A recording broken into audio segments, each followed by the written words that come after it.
So we've got our chord progression. Let's watch them actually play this song. Stand by.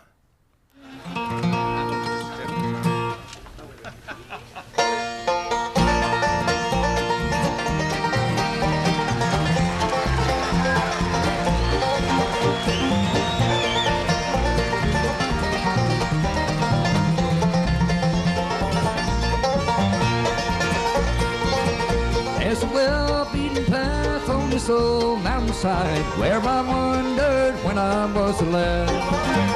There I wandered alone to the place I call home in those blue-red hills far away. Oh, I love those hills of old Virginia. I want you to pay attention to something, you guitar players, with Tony. I want you to look at how quiet he's playing his rhythm guitar, how lightly his right hand is playing the strings. And then in between the vocal lines, when he's not singing, I want you to watch what he does with his right hand and with his volume. And then you can hear it too. I wandered alone to the place I call home in those blue-red hills far away. Oh, I love those Watch this. hills of Virginia. From those blue-red hills I did roam. When I die. Is he getting bigger? He's getting bigger, isn't he?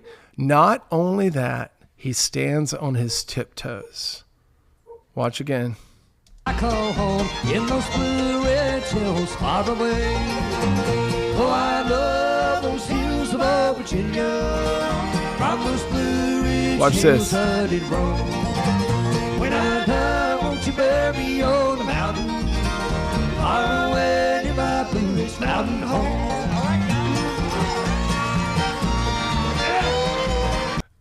All right, so now he's not actually going on his tiptoes, but he's extending his shoulders and he's raising the sound hole up in his guitar. Why is he doing that? Added volume, right? Yeah. Does your guitar get louder whenever you raise your shoulders, or what do you mean? Well, you're getting closer to the mic. You're getting the Exactly. sound hole closer to the mic. Yeah, so some people may not have even seen that he's playing into a microphone, and that microphone, which is the way he wants it, is pointed at the top of his sound hole, not directly on his sound hole. And the reason why Tony did that, and lots of people do that, is you end up being able to mix yourself more, right? Because you control not only a depth away from the microphone, but you have that dimension, but you can also move your sound hole up and get an extra level of volume. So he'll step away from it, have his sound hole beneath the mic, and he'll have that as like his default volume level. And then if he needs more, all he's got to do is step in and step up. And that'll help his volume grow. Let's watch him again. We'll just go back to another verse. Back to the ramshackle shack in those blue-red hills far away. And my mother and dad are laid there to rest. They're sleeping in peace together there. Oh, I love those hills of old Virginia. From those blue-red hills I did roam. When I die, won't you bury me on a mountain far away in my Blue Ridge Mountain home?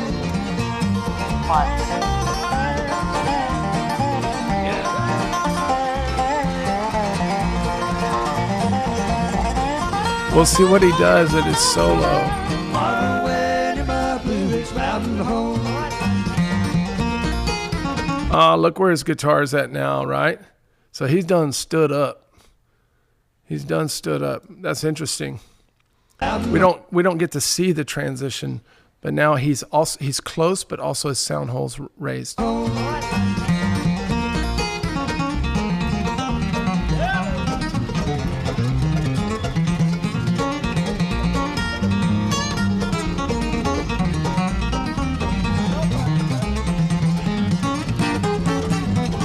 Woo!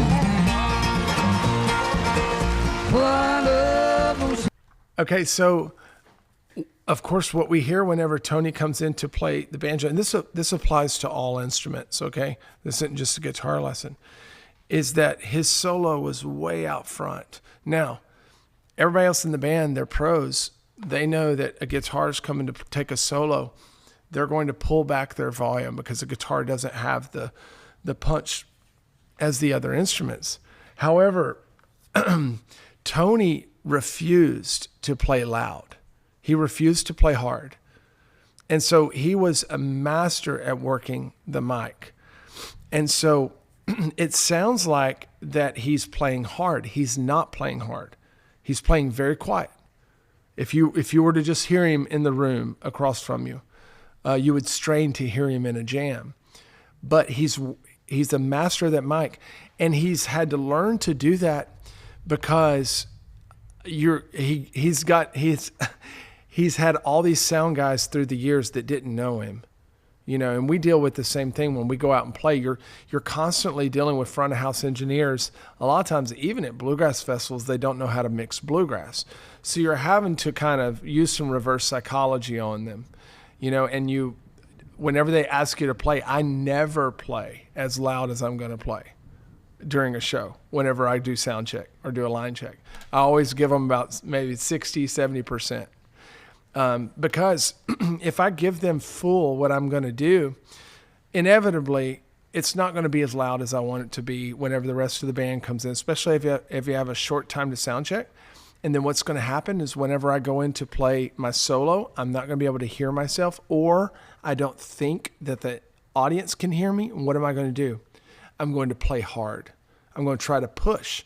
And whenever you push, you mess up.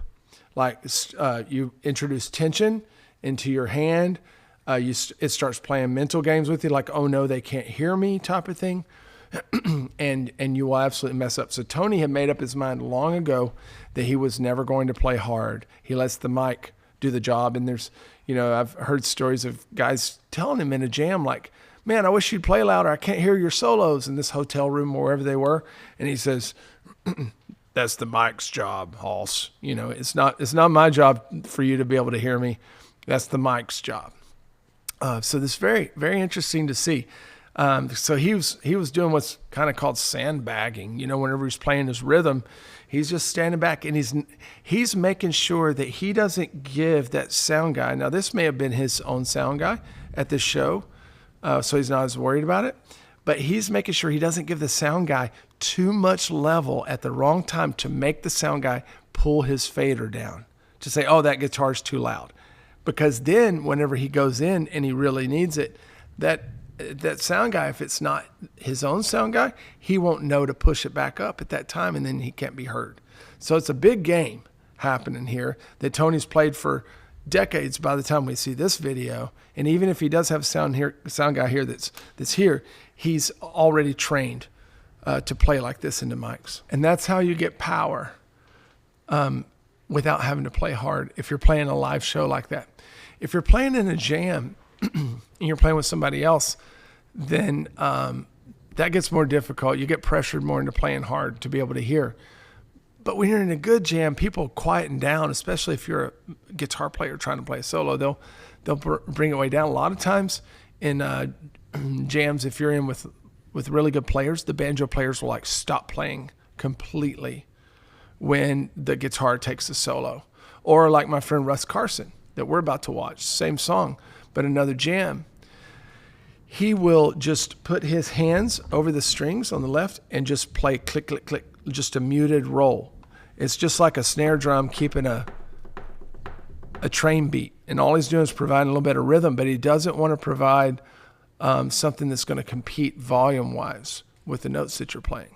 So let's watch those guys do it.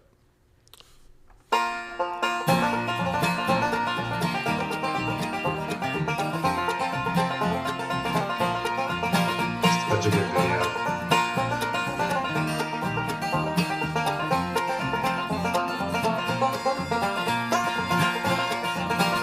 There's a well-beaten path on this old mountainside where I wandered when I was alive.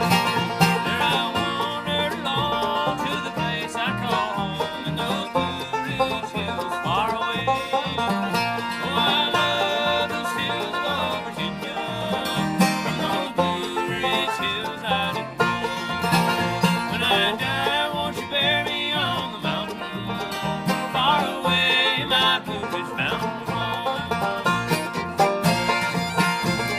Now, both Mo Pitney and John Mayer are playing rhythm guitar here. John's usually on banjo in this band, but Russ is playing banjo. Mo is one of the best rhythm guitar players around right now, in my opinion. Just good old bluegrass rhythm guitar players. And what you hear a lot from him, he does do those cool rhythm runs and stuff, but what he's really good at is punching that rhythm in between the vocal lines, coming in between the vocal lines. Ridge hills far away. My mother and dad are laid there to rest. They're sleeping in peace together there. Oh, I Listen to that guitar. love those hills of Virginia. From those blue ridge So good. hills I did roam. When I die, won't you bury me on the mountain? Far away, my boots is bound home.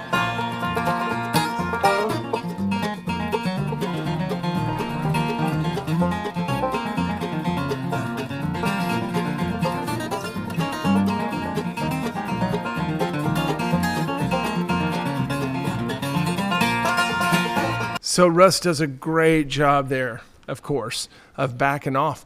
I want you to notice, I'm going to rewind to the start of that guitar solo, and Russ does, for just a measure, what I was talking about of covering the strings and just providing a tick-a-tick-a. And then he goes into playing some actual notes. Right here. You see that?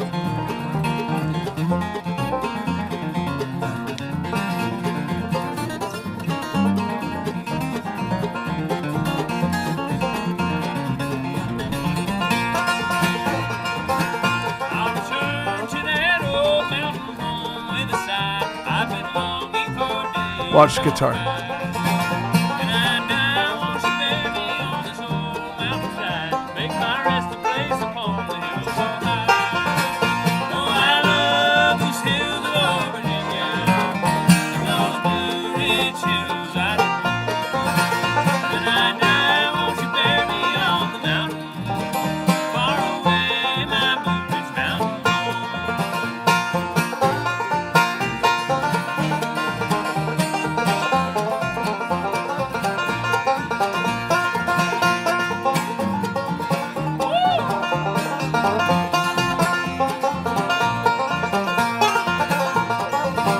Oh, I love those hills of old Virginia, and those Blue Ridge hills I did roam. When I die, won't you bury me on the mountain? Far away, my Blue Ridge Mountain. So you guitar players, it would do you really good to watch this video or watch the one that we watched before and listen to the rhythm bluegrass guitar strums and try to copy what you hear.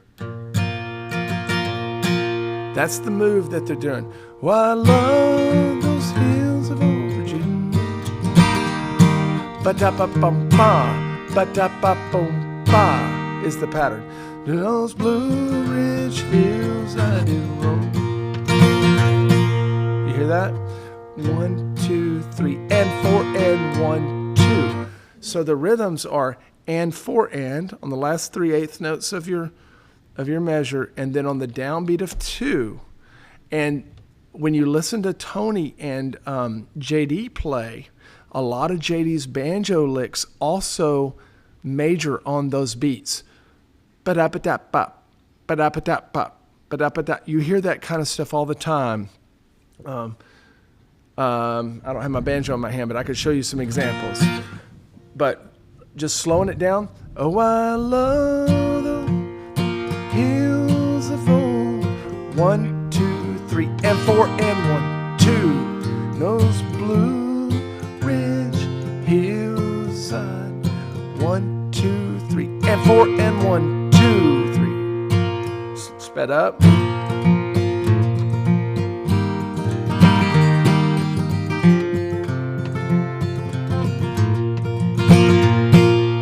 Okay, ba-da-ba-da-bum. And you don't have to be able to count it. All you need to be able to do is listen to these recordings. That's what Mo did. He listened to Tony 5,000 times, hit them rhythm feels in between. And the stuff that Russ is doing there too with him is stuff that JD did. What great practice to just listen to these great recordings and try to make your instrument sound like them. I have watched that particular video of Russ playing, I don't know, at least 100 times. There is so much juiciness in that video from everybody playing. Yeah. But I mean, you brought something out that I'd never paid attention to, and that's what Mo is doing on the guitar. And that's like, thank you for pointing that out, because that's really good stuff. Yeah, and whenever Russ's camera is actually on him, just once there toward the end, and Mo's smiling at him, but you see whenever he plays that and 4 and 1 2 that he's picked up and goes to the microphone just like Tony did.